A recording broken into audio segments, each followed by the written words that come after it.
Assalamualaikum warahmatullahi wabarakatuh. Perkenalkan, nama saya Ikhtiar Rilis Basis Prayoga dari kelas 10 Multimedia 1 dengan nomor absen 14.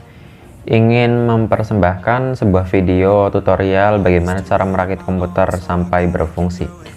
Jadi di dalam merakit komputer, alat-alat itu sangat dibutuhkan, dan salah satu alat yang pertama itu adalah cairan atau pasta pendingin prosesor, yang dimana seperti namanya, pasta ini berfungsi untuk mendinginkan prosesor agar prosesor tersebut tidak mengalami overheat. Yang kedua adalah obeng plus dan obeng minus, yang dimana obeng ini adalah obeng yang sangat berguna bagi kita untuk membantu kita dalam merakit sebuah komputer dan membongkar pasang komponen-komponen komputer tersebut. Barang berikutnya adalah kabel tie, dimana kabel tie ini adalah komponen yang berfungsi untuk mengikat kabel-kabel yang berserakan agar terlihat lebih rapi. Lalu ada cutter, baut hard disk, baut casing, baut motherboard, dan yang lain-lainnya. Bagian pertama yang perlu kita lakukan dalam merakit komputer adalah pemasangan prosesor dalam motherboard. Oke, jadi di sini kita tarik tuas tersebut, tempat prosesornya kita tarik, dan kita buka penutup untuk prosesornya. Lalu ketika sudah dipaskan prosesor dengan motherboardnya, kita tutup kembali seperti semula dan jangan lupa untuk dikencangkan agar kencang dan aman. Yang kedua adalah pemasangan memori RAM. Yang perlu diperhatikan di sini adalah pembatas dalam RAM dan pembatas dalam motherboard itu harus disamakan. Jadi kalau pembatas RAM itu tidak sama dengan motherboard, maka RAM ini tidak bisa dipasang. Dengan artian kita harus berhati-hati dalam pemasangan RAM agar RAM-nya itu pas dan bisa berfungsi.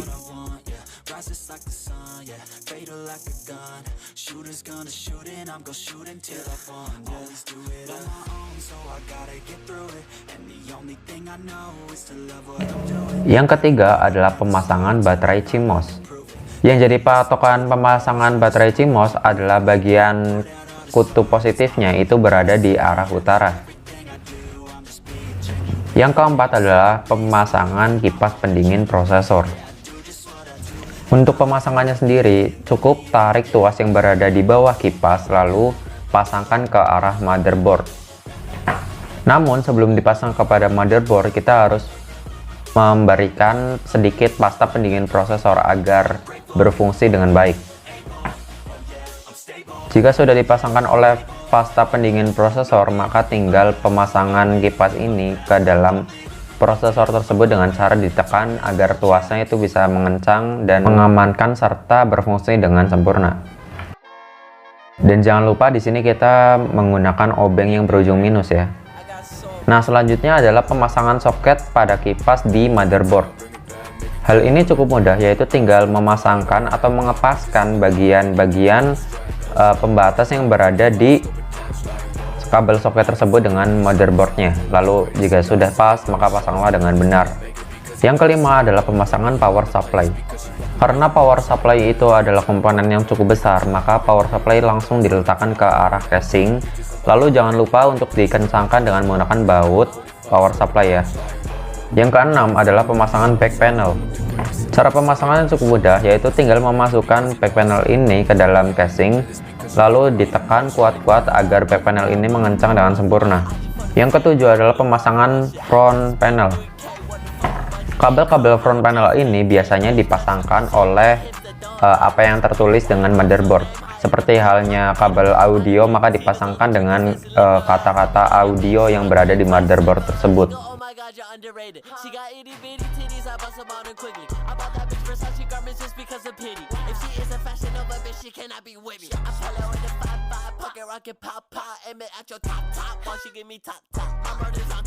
Yang kedelapan adalah pemasangan motherboard ke casing. Pada proses ini agak sedikit rumit, yaitu karena kita harus mengepaskan motherboard kepada baut-baut yang sudah disiapkan. Lalu ketika motherboard tersebut sudah pas dengan tempat baut, maka kita tinggal mengencangkan motherboard tersebut ke casing dengan menggunakan baut motherboard. Yang kesembilan adalah pemasangan kabel power supply. Pemasangan kabel ini juga mudah, yaitu kita tinggal mencocokkan power supply ke dalam motherboardnya. Yang kedua adalah pemasangan hard disk. Pemasangan hard disk di sini cukup mudah, yaitu tinggal menempatkan hard disk tersebut ke tempat yang sudah disediakan di casingnya. Lalu ketika sudah dipaskan, maka kita hanya tinggal mengencangkannya dengan menggunakan baut. Jika sudah, kita lanjut ke step 11, yaitu pemasangan kabel SATA dan power hard disk. Pemasangan dua komponen ini itu cukup mudah, yaitu berada di dalam hard disknya. Jadi kita hanya perlu mencocokkan kabel-kabel ini dengan tempat yang sudah disediakan kepada hard disk. Dan untuk kabel sisanya kita hanya perlu memasangkan ke motherboard agar si hard disk ini terbaca.